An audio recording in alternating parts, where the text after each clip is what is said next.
page. Je suis en train d'expliquer quelque chose à Richard, je vous explique à vous aussi. Toutes les offrandes, normalement, quand le sang de l'offrande est mis sur le misber, comment est-ce qu'il est mis? Il y a un Kohen qui a le sang, a reçu le sang dans une espèce de cli. Il arrive près du coin à l'extérieur du misber. Lui, il a ses pieds sur le sol de la cour. Il est dans la cour. Il est à l'extérieur du misber et il jette sur la paroi extérieure du misber le sang. Normalement, ça se passe comme ça avec toutes les offrandes. À part khatat. Khatat, là, le sang, le Kohen, il monte le kevesh, la rampe, il fait le tour en haut et il met le sang sur les quatre coins du misber. Après, il descend la rampe et il jette les restes du sang dans le trou, le trou qui est vers le sud, pas vers l'ouest, vers le sud. C'est ça. Il jette le sang quand il redescend de la rampe. Oui, il redescend la rampe, il y a encore un peu de sang qui reste dans son bol, dans son bouclier. Il vide son pot. Il le vide où?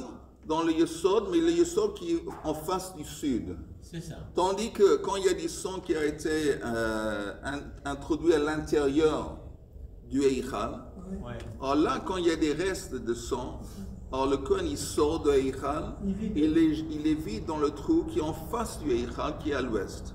Voilà. C'est à l'ouest. Il faut qu'il y ait toujours de reste. Ça, j'ai compris. Sauf le.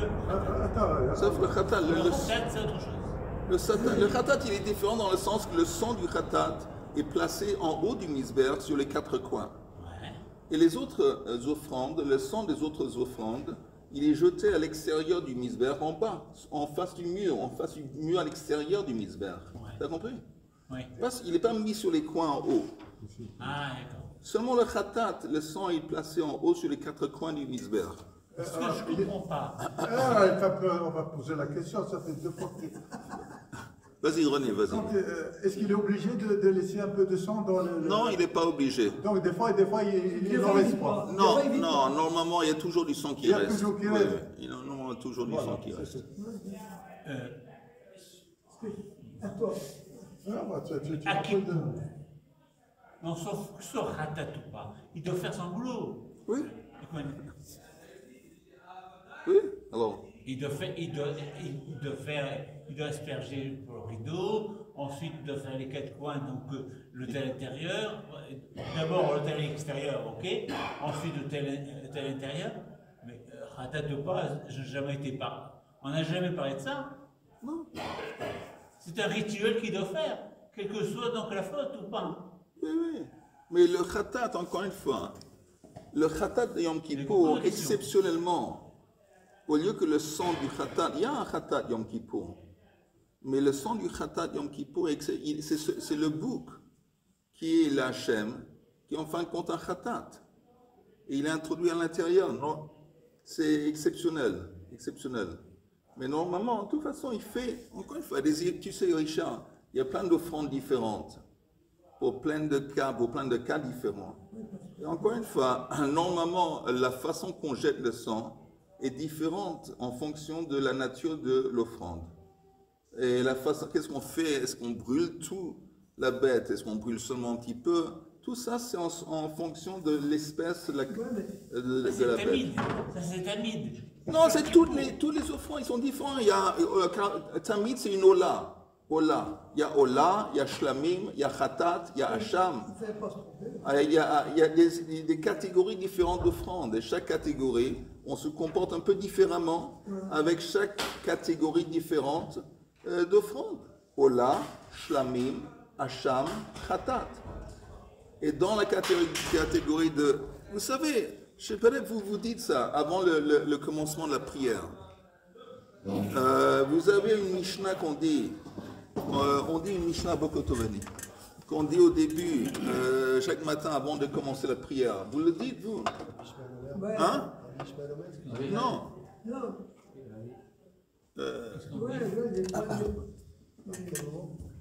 Il y a une Mishnah qui parle des korbanot. Des korbanot. Les bakashot. Ezeu Mekoman. Ezeu Mekoman. Alors la Mishnah d'Ezeu Mekoman, beaucoup de gens ils disent ça chaque jour avant de prier. Si vous regardez cette Mishnah, tout est expliqué dans la Mishnah. Vous voulez que je lis la Mishnah devant... Vous voulez qu'on regarde la Mishnah ensemble? C'est une bonne idée. Non, il n'y a pas de problème. Vous trouvez...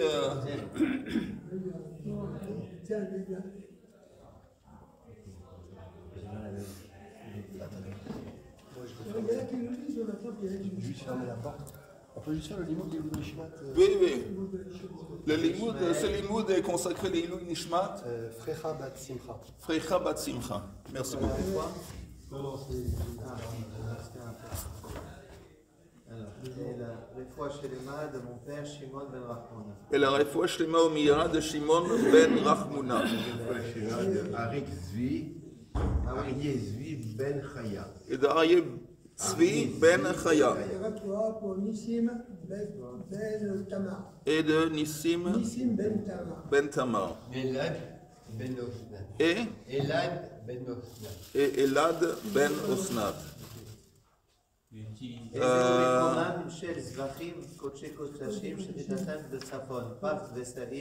Attends, Chaim, attends, s'il te plaît. C'est ça, non? Je sais pas. Non? Non, je trouve... Hein? Où c'est? Là? Ah, Eizo Mekoman, ok, merci. Juste très vite. Eizo Mekoman, Shel Zvachim, ok? Alors, la prochaine fois, le matin, regardez, on commence avec quoi? On commence justement un autre sujet de Yom Kippour. Eizo Mekoman Shel Zvachim, Kodshei Kodashim, Shritatan Batsafon. On va égorger les offrandes de Yom Kippour au nord. C'est quoi au nord? C'est quoi au nord? Le nord?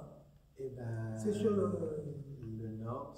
Où se trouve la rampe par laquelle on monte sur le Misber? Elle est au sud. La rampe, le Kevesh est au sud. On monte, on va vers le nord. Mais le nord, c'est l'autre côté du Misber, l'autre côté de la rampe. Ça, c'est le nord. L'espace qui est de l'autre côté, ça, c'est le nord. C'est là-bas où on fait la shrita des animaux. C'est là-bas où il y a une rangée, il y a des rangées d'anneaux, des anneaux qui sont par terre collés au sol. Et on fait entrer, on fait coucher l'animal, on met son cou dans l'anneau, on referme l'anneau sur son cou, on fait shrita. Okay? Là-bas, l'espace de l'autre côté de la rampe, c'est le nord. C'est là où on fait shrita. Donc, Kodshei Kodashim Shritatan Batsafon, par Vesayir Shel Yom Kippourim, Shritatan Batsafon, le Kibul Daman Bichlei Sheret Batsafon, on reçoit le sang au nord, Vedaman Teun Hazaya, et le sang doit être aspergé. Où? Al Bein Abadim, Ve'al Haparochet, Ve'al Mizbach HaZahav. C'est les trois étapes. Al Bein Abadim, ça veut dire entre les deux barreaux du Kodesh, qui sont les deux côtés du Aaron. Ça, c'est Al Bein Abadim.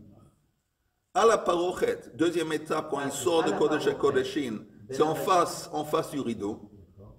Ve'al Mizbach HaZahav, troisième étape, il met le sang sur le Mizbeach HaZahav de la Kotoret. C'est comme ça que les...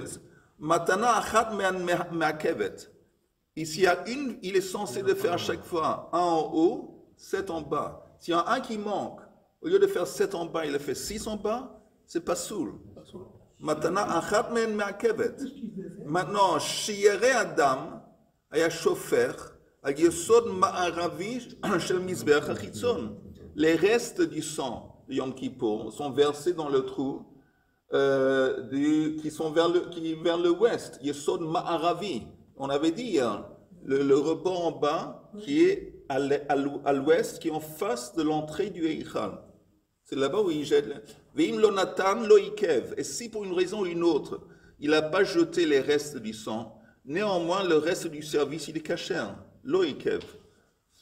Ça, c'est le début. Et puis, ça continue. Je ne vais pas faire tout, mais Parim anisrafim ou Seirim anisrafim. Les vaches et les boucs qui sont brûlés. C'est quoi les choses qui sont brûlées? Ah, ils ne sont pas brûlés, ça veut dire quoi? Vous entendez? Tu entends? Ah, j'ai vu ça, mais je te parle. Attends, laisse tomber, j'ai vu. Écoute une seconde. Vas-y, j'écoute. Parim anisrafim ou Seirim anisrafim, c'est quoi? Parim anisrafim, c'est la Ola. Non? Parim anisrafim, ou seirim anisrafim, c'est pas des offrandes. Laissez tomber. Écoute, René, écoute. Laisse tomber parce que sinon, c'est ou ça ou ça. Ou regarde les croquis. Ouais, non, mais Ou, écoutez, C'est pas quand le peuple a fait Parim anisrafim ou seirim anisrafim, c'est des offrandes qui ne sont pas offertes sur le misber. C'est des offrandes dont le sang est introduit et jeté à l'intérieur, exceptionnellement à l'intérieur dans le misber. Encore une fois, comme Yom Kippour, le sang est jeté vers le rideau, après le sang est placé sur misber hazahav. Il y a trois. Il y a une offrande qui vient il y a une faute de la part du Sanhedrin qui ont donné un mauvais enseignement. Il y a un qui concerne le Kohen Gadol qui s'est trompé, peut-être il s'est trompé d'enseignement. Et troisième cas, c'est si le peuple a fait Avodah Zarah, il a fait Beshogeg. Dans ces trois cas, on fait la shrita de l'animal, le sang est introduit à l'intérieur, et le reste de l'animal n'est pas offert, il est brûlé. entièrement. Il est brûlé dehors. Non, c'est pas une ola. C'est pas une ola, parce qu'une ola est placée sur le misber. Ah, là, c'est à l'extérieur. C'est à l'extérieur, c'est brûlé, il s'est placé sur, il y a un feu quelque part, et c'est brûlé à l'extérieur. La shrita, elle se fait dedans le... Oui, la shrita se fait dans la cour, mais le sang est jeté à l'intérieur, et ces offrandes, ça s'appelle parim anisrafim, parce qu'ils ne sont pas offertes sur le misber, ils sont brûlés. Ok, bah on sent encore une fois. On les sort de l'enceinte de Oui, l'enceinte de la cour. C'est plus du tout dans cet espace. Oui. Encore une fois, Shritatan Batsafon, ils sont offerts, la Shrita se déroule au nord. Kibul Daman Bichlei Shret Batsafon, Daman Taun Hazaya, Ala Parochet Val Mizbech Hazav. Leur sang doit être jeté en face du rideau et sur le Mizbech Hazav. Matana Achat Men Ma'akevet, encore une fois, s'il y a à une reprise, il y a une fois qu'il a jeté du sang, il n'a pas jeté du sang qu'il est censé le jeter, ça va invalider. Shiare Adam Ayashofer Al Yesod Ma'aravi Shel Mizbech HaChitzon. Encore une fois, les restes du sang sont jetés sur le trou qui est en face de l'ouest. Veim lo natan lo yikeh, veilu veilu nisrafim bebeit hadashen. Maintenant, Chatot Hatzibur Ve'yachid. Troisième catégorie. Khatat, c'est le khatat du tzibur, parce que pendant les fêtes, il y a aussi un khatat. Normalement, pendant les fêtes, il y a un bouc qui a un khatat. Il y a aussi Rosh Chodesh, il y a un khatat. C'est pour le tzibur. Oui, et il y a un khatat aussi pour l'individu. Si un individu, il a fauté, il apporte un khatat. Si, par exemple, il a fait un chilul Shabbat, par erreur, par shogeg, il apporte un korban khatat. Alors, comment on fait le khatat? Al-khatot at-tzibur ve'yachid, eilu hen khatot at-tzibur. Alors, ça comprend quoi? Seirei rashi chodashim, le sire de Rosh Chodesh et Shel Moadot, et des fêtes, et shritatan batsafon. Ils sont égorgés dans le nord, et kibul daman bichlei shai batsafon, on reçoit le sang dans le nord. Maintenant, écoutez, v'daman taun arba matanot al arba kranot. Le sang du khatat doit être placé sur les quatre coins en haut du misber. Keitzad, comment il fait? De quel misber? Le misber Hachitzon, le grand misber, oui. D'accord. Qu'est-ce qu'il fait? Keitzad, Allah bekevesh, il monte la rampe, mais pana la sovev, vous balo le keren dromit mizrachit. Le premier coin qu'il va aborder quand il monte la rampe, c'est à sa droite. Quel est le coin à sa droite? Le côté sud-est. Alors il commence sud-est, est, nord, nord-est, nord-est, nord-ouest et sud-ouest. Ok? C'est ce que la Mishnah dit. Bon, le cas dromite, mizrachit, mizrachit, tzfonit, tzfonit, maravit, maravit, dromite. Maintenant, shiare Adam, les restes de ce sang qui ont été mis au-dessus, qu'est-ce qu'on fait avec? Shofer al yosod hadoromi. Ils sont jetés dans le trou, pas dans le trou qui est à l'ouest, qui est en face de l'ouest, mais dans le trou du Yisod qui est vers le sud. Encore une fois, vers le sud, il y a seulement un tout petit peu qui sort, il y a un petit rebord qui sort vers le sud et c'est tout. Mais ce petit rebord qui sort vers le sud, il y a un trou. Et on jette le sang dans ce trou. Maintenant, qu'est-ce qu'on fait? Le khatat, c'est intéressant, ne'echalin. Le khatat, il est mangé par qui? Par les kohanim. Quand les kohanim ils mangent le khatat, ça fait partie de la kapara du khatat. Où est-ce qu'ils sont mangés? Ils sont mangés uniquement à l'intérieur de la cour du temple. On ne veut pas les manger à l'extérieur du temple. Les Kohanim doivent manger le khatat à l'intérieur du temple dans la cour. Les Ichei Keuna, c'est pour les Kohanim qui sont des mâles, des hommes. Bechol Ma'achal, on peut les manger comme on veut. On peut faire à la hèche, on peut faire medvouchal, on peut faire griller, on peut faire la viande comme on veut, cuisiner. Hein? Pardon? Une partie qui revient au Baal. Non, khatat, il n'y a rien qui reçoit au Baal. Les yom belayla de khatzot, ok? Et il est mangé pendant le jour et la nuit. C'est quoi le jour et la nuit? Un khatat qui est offert pendant le jour. On va jusqu'à la fin de la nuit suivante pour manger le khatat. Maintenant, la ola, vous savez, maintenant je vous lis, vous savez que la ola est entièrement consommée. Oui. Mais c'est écrit Kodesh Kodeshim Shritata Batsafon, Kibul Dama Bichlei Shret Batsafon. Maintenant, Vedama Ta'un Shtei Matanot Shehen Arba. Le sang, Richard, le sang de la ola tatamid, doit être jeté à 2 reprises dans les 2 coins. C'est quoi les 2 coins? Les 2 coins, c'est le coin nord-est. Le nord-est et à la diagonale de l'autre côté sud-ouest. Il est en face du coin. Il jette le sang sur le coin de sorte que c'est éclaboussé vers les 2 côtés. Alors c'est comme s'il avait jeté le sang sur les 4 murs ça, ce qu'il fait avec le Ola. Le Tseuna Efshet, ça demande on doit enlever la peau et on doit découper l'animal. Et Kalil la Ishim, c'est entièrement consommé par le feu. Et ça continue. Mais vous voulez que je continue ou pas?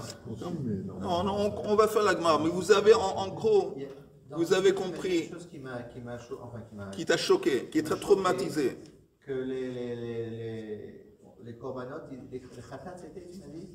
On les brûlait à l'extérieur. Non, c'est pas le korban khatat, c'est le korban. Juste, je vous dis, le korban hacham, encore, Chaim, écoute une seconde, le hacham, c'est quoi la différence entre le hacham et le khatat? Le hacham, c'est comme la ola, avec le sang. Le sang du hacham, il est jeté par le Kohen, comme c'est écrit ici, Daman taun shtei matanot shen arba. Il est jeté sur les 2 coins, en face de 2 coins, de façon que c'est éclaboussé sur les 4 côtés du misber. Et il est mangé encore une fois l'hacham par les Kohanim. Et voilà, ça c'est l'hacham. Bon, la différence entre l'hacham et le khatat, c'est clair. Et le toda et le nazir, le eil nazir, c'est kodashim kalim. Maintenant, c'est quoi la différence entre kodshei kodashim et kodashim kalim? Kalim, ça veut dire léger. Parce que les kodashim kalim, on peut les manger à l'extérieur du temple. On peut les manger à l'extérieur du temple, et comme c'est écrit ici, et pas seulement ça, la shrita ne doit pas être au nord. Ça ne doit pas être au nord. C'est écrit ici, shritatan bechol makom bazara, on peut les faire shrita n'importe où dans la cour. J'ai dit n'importe où dans la cour, ça ne doit pas être au nord. Au-dessus en face devant le... Non. Le korban, encore une fois, je répète, Hatoda ve'el nazir, kodashim kalim, shritatan bechol makom ba'azara, ve'daman taun shtei matanot shen arba. Encore une fois, c'est jeté à 2 reprises en face des coins, et ils sont mangés. Mais ici, ils sont mangés aussi par les propriétaires. Ne'echalin bechol ha'ir, et ils sont mangés dans la ville, des Yerushalayim. On peut les manger en dehors du temple. בכל העיר לכל אדם, בכל מאכל ליום בלילה דחצות, המורם מהם כיוצא בהם, אלא שהמורם נאכל הכהנים ונשיהם et il y a un élément qui est mangé par les kohanim. Les shlamim, c'est la même histoire. Ok? La même histoire. C'est mangé, un petit peu est mangé par les propriétaires, la plupart par les propriétaires, un petit peu est mangé par les kohanim, et le reste est brûlé sur le chose. On peut les manger en dehors du temple. Et ça comprend dans les shlamim, ça comprend le bechor, ça comprend le maaser, et ça comprend le korban pesach. Et le korban pesach, il est différent. De quel point de vue? Le korban pesach, on peut seulement le manger jusqu'à minuit. Il est limité. Jusqu'à minuit. Et les Kohanim peuvent vendre. Il peut seulement être mangé par les gens qui font partie du groupe. On ne peut pas le manger on peut seulement manger la viande du Corban Pessah s'il est grillé. On ne peut pas le cuisiner. Voilà, ça c'est en gros. Ah, tout est là, on le dit chaque matin. Et... Ils ne vont pas casser les os. Merci, Chaim. C'est ce qui m'a étonné, c'est quel corban que tu as dit qu'on prenait les halakim et qu'on allait le brûler dehors entièrement? On ne prend pas les halakim, on prend la bête qui s'appelle Chatot Nisrafot. On les appelle un khatat qui est brûlé. Il y en a ça, il y a seulement 3. Les 3 dont on a parlé à plusieurs occasions. Quand il y a le Sanhedrin qui s'est trompé, oui. Quand il y a le Kohen Gadol qui s'est trompé, et quand il y a le peuple qui a fait Avodah Zarah Beshogeg. Alors le sang est introduit à l'intérieur, oui. Et la bête, en gros, la bête, elle est brûlée. Après qu'elle a subi Shrita, on l'a fait sortir de la temple, elle est brûlée en dehors. Donc on récupère le sang et on fait sortir la bête. Oui. Oui. Ok, on retourne un petit peu, on fait un autre Gemara. Nun Tet, Amoud Aleph en bas de la page. C'est intéressant, c'est bien ce que tu as dit là. Oui, ça a clarifié les choses. Je l'ai déjà, je le lisais.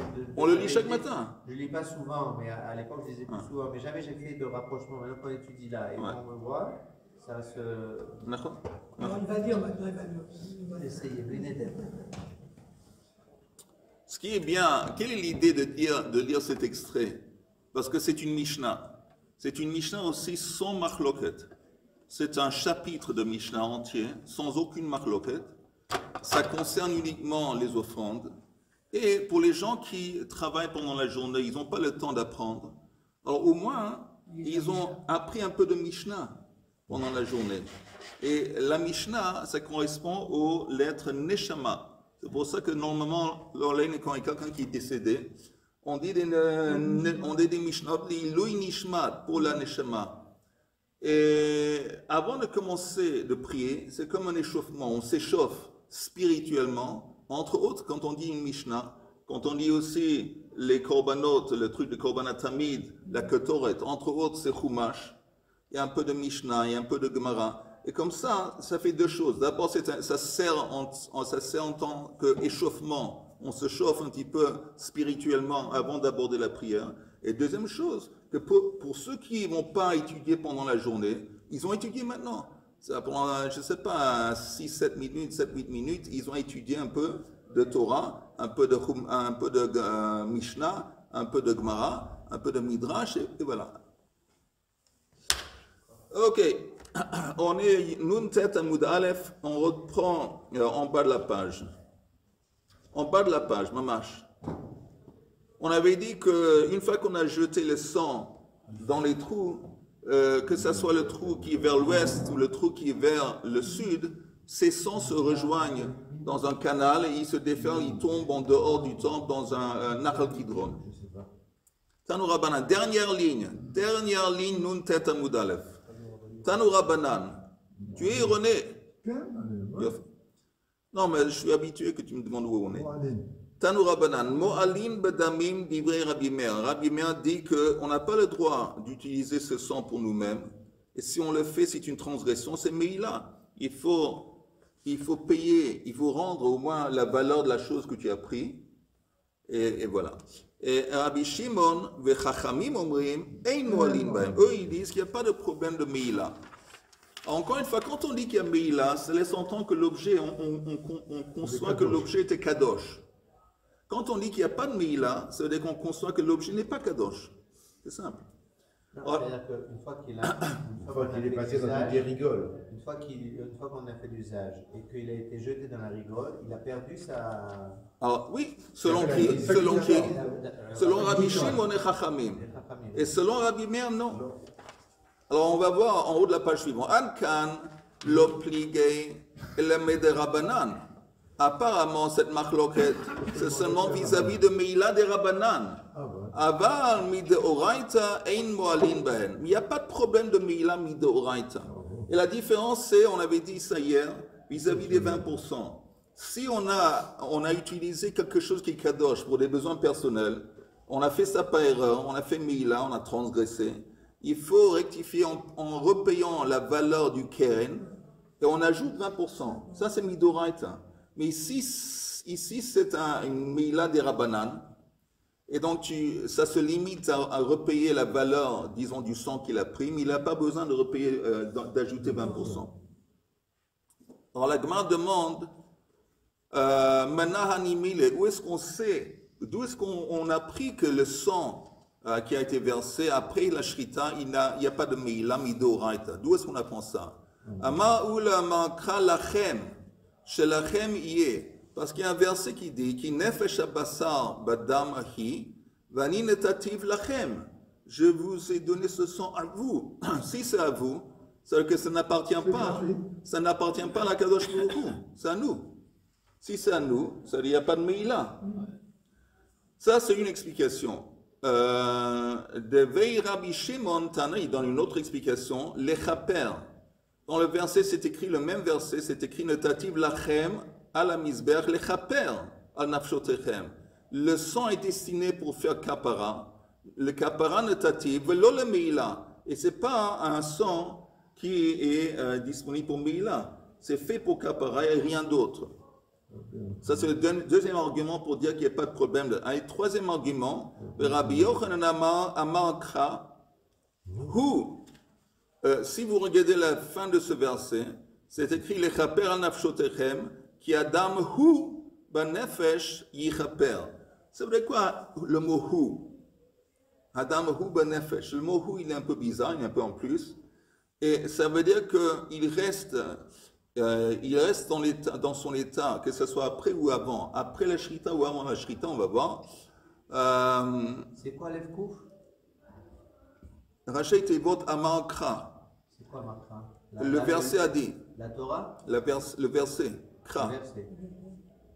Hu lifnei kapara que lacha kapara. C'est-à-dire qu'avant que le sang ait été jeté, il a le même statut qu'après qu'il a été jeté. Ma lacha kapara ein bo meila. De la même façon qu'après que le sang a été jeté sur le misber, alors il n'y a plus de kedusha. La même chose avant, même avant que le sang a été jeté aussi.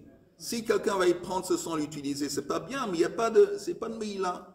On apprend ça du mot hu. Aflifnei kapara ein bo meila.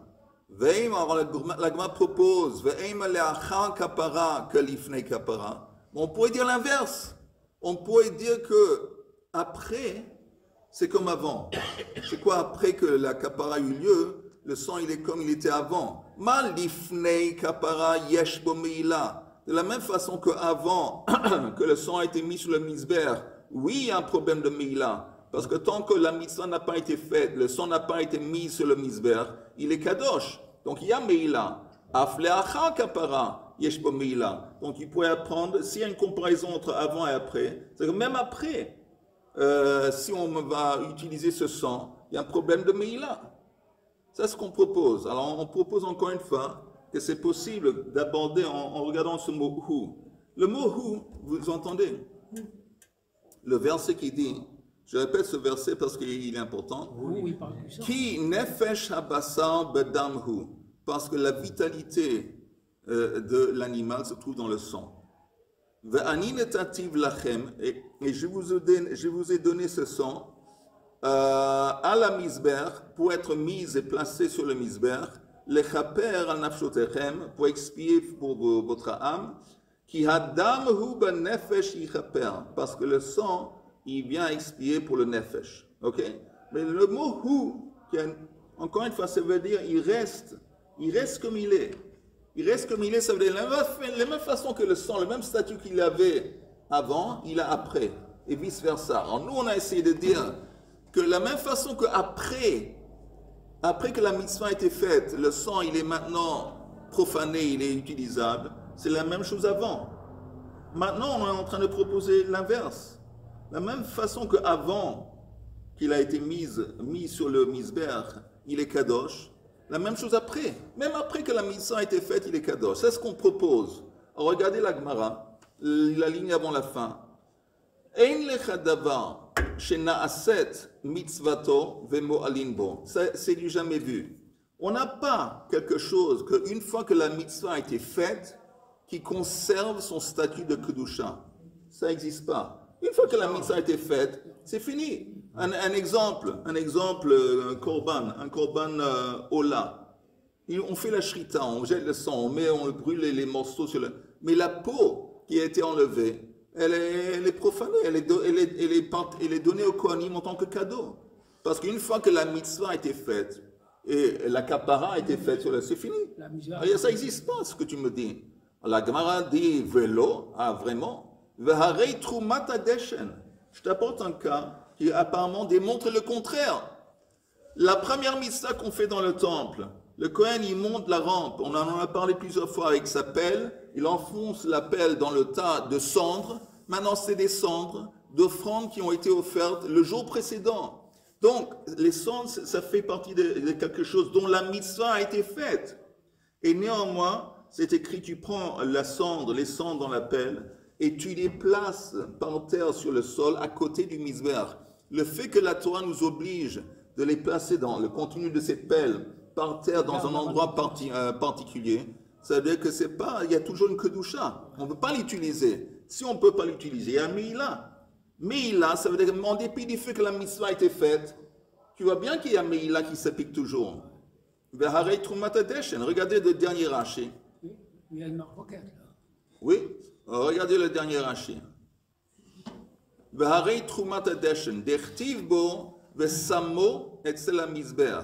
La Torah dit tu dois placer le contenu de la pelle des cendres à côté du misbéach de ta'un gniza. Ça veut dire que ça a besoin d'être mis de côté, caché. Alma, on voit asur behana'a. On voit qu'on n'a pas le droit d'en profiter. Vekevan de behana'a asur meshum kedushato. Comme tu ne peux pas l'utiliser, en profiter parce qu'apparemment c'est kadosh. Mais il a un nami itbe. Ça veut dire qu'il y a meila. On avait dit, ça va ensemble. Si c'est kadosh, meila. Si c'est pas kadosh, il n'y a pas de meila. Donc je t'apporte un cas, en dépit du fait que la mission a été faite, il y a toujours un problème de meila. Tournez en haut de la page suivante. Meshum dehav trumat hadeshen ve bigdei kehuna shnei ktuvin habaim keechad. Vechol shnei ktuvin habaim keechad ein melamdim. La Gemara dit, écoute, je t'apporte un autre cas. Vous entendez des habits bigdei kehuna, les habits du Kohen Gadol pendant Yom Kippour. Il porte exceptionnellement pendant Yom Kippour 4 habits blancs. Après qu'il a fini le service Yom Kippour, il est obligé de prendre ses habits, les mettre de côté. Et ils ne sont pas utilisables par d'autres Kohanim. Ça veut dire que apparemment ces habits, ils conservent un statut de Kedusha. Et la preuve, on doit les mettre de côté de sorte que personne ne va pouvoir les utiliser, en profiter. Tiens, alors tu vas aussi ici, même en dépit du fait que la mitzvah a été faite. La mitzvah, le service Yom Kippour est terminé. Néanmoins, il y a un problème de Meila. Alors, qu'est-ce qui se passe? Écoutez. Quand il y a un principe qui apparaît dans 2 endroits différents dans la Torah, ça veut dire que ce principe n'est pas un principe général. Il est limité aux 2 endroits dans lesquels on les trouve dans la Torah. Si c'était un principe général, ça aurait été suffisant d'apparaître dans un endroit dans la Torah, et on aurait dit, bon, de la même façon que ce principe s'applique ici, il s'applique aussi d'une façon générale dans plein d'autres endroits. Le fait que ce principe est répété à 2 occasions, dans 2 situations différentes dans la Torah, ça veut dire que ce principe est limité à ces 2 cas et n'est pas un principe général qui s'applique à d'autres cas. Ok? Donc ça s'appelle dans la Gemara, Shnei Ktuvim Abaim Keechad. Ces 2 versets qui enseignent le même principe. Vekol Shnei Ktuvim Abaim Keechad Ein Melamdin. Alors si tu as 2 versets qui enseignent le même principe, c'est pas un principe général qui s'applique à d'autres cas. Donc on nous dit ici, c'est vrai que Trumat Hadeshen et aussi les Bigdei Kohen Gadol, Bigdei Kehuna, ça nous enseigne qu'il y a Meila même après que la mitzvah a été faite. Mais ce n'est pas un cas général. C'est 2 exceptions. C'est 2 cas en particulier, ces 2 cas-là. Mais tu ne peux pas dire que normalement la norme c'est la four. La norme c'est une fois que la mitzvah a été faite, il n'y a plus de Meila. La chose est devenue profane. On peut l'utiliser, on peut en profiter. Ça c'est ça. Alors la Gemara dit, Hanicha les Rabbanan, ça marche selon l'opinion des Rabbanan. De Amrei vehinicham sham, ils abordent le verset dans la Torah qui dit que le Kohen Gadol doit les poser là-bas. Hinicham sham, ça veut dire melamed chez teunim geniza. Ça veut dire les habits doivent être mis de côté. On ne peut pas les utiliser. Et ça veut dire, encore une fois, qu'il y a une interdiction d'en profiter, ça veut dire qu'ils sont kadosh. Et donc, il y a mille. Hein? On en fait quoi après? Je ne sais pas. Bonne question. Ils sont mis de côté, je ne sais pas. Mais personne ne peut les utiliser. Même une autre fois, personne. Personne. Ça, c'est son Rabbanan. Elle est les Rabidosa, mais selon l'opinion des Rabidosa, lui, il dit non. Il dit que les habits du Kohen Gadol de Yom Kippour, après Yom Kippour, oui, ils pourraient être utilisés par un autre Kohen. Il n'y a pas de problème. Alors, pour lui, selon lui, qu'est-ce qu'il y a à dire? Qu'est-ce que ça veut dire? Qu'est-ce qu'il y a à dire? On reste avec un cas où on voit qu'il y a Meïla après la mitzvah. C'est quoi le cas où on voit qu'il y a Meïla après la mitzvah? C'est quoi maintenant? On vient de donner deux exemples. Deux exemples. On vient de dire maintenant, il y a selon Rabbi Dossa, je parle selon Rabbi Dossa qui dit que les habits du Kohen Gadol, oui, peuvent être utilisés après par un autre Kohen. Donc il savait qu'on reste avec seulement un cas où il y a Meïla après la mitzvah, c'est le cas des cendres.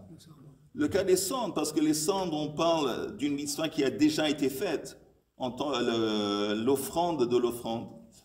Et néanmoins, mais c'est seulement un cas. Oh, on avait dit que si c'est un principe qui apparaît une fois, alors oui, on peut l'utiliser en tant que règle générale. Alors c'est une règle générale. Alors la Gemara dit, Michael Meima, Mishum Dehave Trumat Adeshen, Ve'egla Arufa, Shnei Ktuvim Abaim Ke'echad. Ve'chol Shnei Ktuvim Abaim Ke'echad et Melamdim. Parce qu'il y a un autre cas de la Egla Arufa. Et là aussi, c'est écrit Sham Te'e Genizata. C'est écrit Sham. En parlant d'Egla Arufa, on revoit le mot Sham. Sham, ça veut dire que l'Egla Arufa, après qu'on a fait la cérémonie de l'Egla Arufa, on le met là-bas. Ça veut dire qu'on ne peut pas l'utiliser. Ah, j'ai trouvé un autre cas. On retourne à notre situation. On a deux exemples, deux cas qui nous enseignent le même principe. Ça veut dire que ce n'est pas un principe général, c'est limité à ces deux cas. La cendre. Mais si vous voulez, j'arrive jusqu'à la Mishnah. On a les cendres, oui, on a les cendres et on a le cas de Eglaroufa. Alors ça marche selon l'opinion qui dit que quand il y a deux cas qui enseignent le même principe, ce n'est pas un principe général. Et là, le mandemar melamdim, mais apparemment, il y a une opinion qui dit qu'en dépit du fait que ça apparaît en deux cas, néanmoins, ça peut servir en tant que principe général. Qu'est-ce qu'on peut dire? Alors, la Gemara dit, en fin de compte, non. Parce que dans le contexte des cendres, il y a un mot qui limite ça aux cendres. Et quel est le mot? Samo. Samo, ça veut dire tu mets les cendres, et ça dit les cendres. Rien d'autre, tu mets ça de côté. Et c'est limité aux cendres. Et dans le cas d'Eglaroufa, c'est écrit Ha'arufa. Ça concerne uniquement le Eglaroufa. Comme on retrouve dans chacun de ces deux cas un mot qui limite et qui dit ça s'applique à ça et à rien d'autre, c'est pour ça que c'est pas... Même celui qui dit que quand on a deux cas, le même principe qui apparaît dans deux cas, c'est un principe général. Comme ici, dans ces deux cas, on trouve des mots qui limitent, ce n'est pas un principe général. Dans les mots ici, Mike le même, très mi'ut il y a deux mots qui viennent limiter. Le samo, dans le contexte des cendres, ha'arufa, dans le cas des glaroufa. V'hane tlat ekrai bedam lamali. Et maintenant, on demande, et là on finit, on avait dit que quand on parle du sang, il y avait trois mots qui nous enseignent apparemment que le sang, il n'y a pas de problème de Meïla, de Kedusha avec le sang d'une offrande. On avait dit lachem, on avait dit lechaper, on avait dit hu. Alors ces trois versets, ils ne viennent pas nous enseigner la même idée. Alors la Gemara dit Hani klat krail lamali. Les trois mots qui apparemment disent la même chose dans le contexte, ils sont pourquoi? Chad le miyute minotar. un qui vient exclure le cas de notar. Notar, c'est qu'on n'a pas le droit de laisser une offrande traîner jusqu'au lendemain matin. S'il y a un morceau d'une offrande qui traîne jusqu'au lendemain matin, il faut le brûler. On ne peut pas le manger si c'est une offrande comme ça. Alors, s'il y a du sang et quelqu'un va prendre du sang le lendemain matin d'une offrande, il a seulement transgressé la transgression de sang. Il a pris du sang, on n'a pas le droit de prendre du sang, mais il n'a pas transgressé notar. Ça ne fait pas partie de notar. S'il avait pris la viande, la chair d'un animal on l'a laissé jusqu'au lendemain matin, il a transgressé la transgression de notar. Mais le sang, non. Alors, ça vient exclure le sang de notar. L'autre, c'est comme on a dit, il n'y a pas de meïla. Si quelqu'un s'approprie et utilise ce sang pour des besoins personnels, il n'y a pas de meïla. Et le troisième mot, touma. Touma, qu'il y a... que si quelqu'un mange un korban dans un état d'impureté, il est chayav karet. Mais c'est seulement s'il mange la viande du korban. Si quelqu'un ne mange pas la viande, il prend le sang, je sais pas, il boit du sang d'un korban. Alors, il a transgressé la transgression qu'il a pris du sang. Mais c'est pas karet à cause de quelqu'un qui mange une offrande parce que le sang c'est à part. Donc ça, c'est voilà, c'est interdit, mais c'est pas normalement c'est pas karet. Et là on finit. Aval, mais pigoul, l'autre sarich le miyute. On n'a pas besoin d'exclure le sang de pigoul. C'est quoi pigoul? Quand le Kohen, là on finit. Quand le Kohen, au moment de l'offrande, il a eu l'intention d'offrir l'offrande ou de manger plus tard que prévu. Alors il va invalider l'offrande à travers ses pensées. Dorénavant, l'offrande, il est pas saoul. Ça ne concerne pas le sang. Alors, si, par exemple, quelqu'un va prendre du sang d'une offrande qui a subi pigoul, il n'est pas responsable de pigoul. Encore une fois, il a uniquement transgressé la transgression de sang, et pas pigoul. Pigoul, c'est quand le Kohen, il fait la shrita. Au moment de faire shrita, il y a en tête que tu sais quoi, mais je vais mettre le sang sur le misber plus tard que permis. Le fait qu'il a eu cette pensée va invalider l'offrande. Ça s'appelle pigoul. Alors, pourquoi on n'a pas besoin d'un mot pour nous enseigner que pigoul ne s'applique pas au sang? Parce que c'est écrit comme ça. Detnan, kol sheyesh lo matirin, bein le adam, bein la mizber, chayavin alav mishum pigoul. Quelque chose qui doit être permis, qui est rendu permis par quelque chose d'autre, il y a un problème de pigoul. Par exemple, vous entendez les menachot de soumoul, de trucs, de solet, mincha. Comment ça se passe? Il y a une poignée qui est prise par le Kohen et qui est placée sur le misber. Quand on prend la poignée et quand on le met, le reste de la mincha devient autorisé à être mangé par les Kohanim. Donc la poignée, c'est un matir. Et c'est un matir vis-à-vis du reste des choses. Le sang d'une offrande, une fois que le sang a été jeté, une fois que les morceaux de la bête qui sont censés être mis sur le misber ont été mis sur le misber, ça va autoriser après la bête à être mangée, que ce soit par les kohanim ou que ce soit par les propriétaires. C'est-à-dire que le sang va agir en tant que matir. Donc c'est écrit encore une fois, pigoul, kol sheyesh lo matiri, n'importe quelle chose qui a besoin, qui devient autorisée par quelque chose d'autre, bein la adam, bein la misber, que ça soit autorisé à être mangé par l'homme ou autorisé à être mis sur le misber, chayavin alav mishum pigoul. Il y a un problème de pigoul. Vedam atzmo matiru. Mais le sang n'est pas autorisé par quelque chose d'autre. Le sang lui-même, c'est un matir. Le sang, c'est l'agent qui autorise le reste de la bête. Donc, il n'y a pas de problème de pigoul. Parce que pigoul, c'est seulement vis-à-vis de choses qui deviennent autorisées par quelque chose d'autre. Vous avez compris? Dans le cas exceptionnel où vous n'avez pas compris, on va reprendre ça. Vous allez me demander cette question, Blineder. Le dimanche prochain, si vous n'avez pas compris, dimanche. On n'y a pas mardi.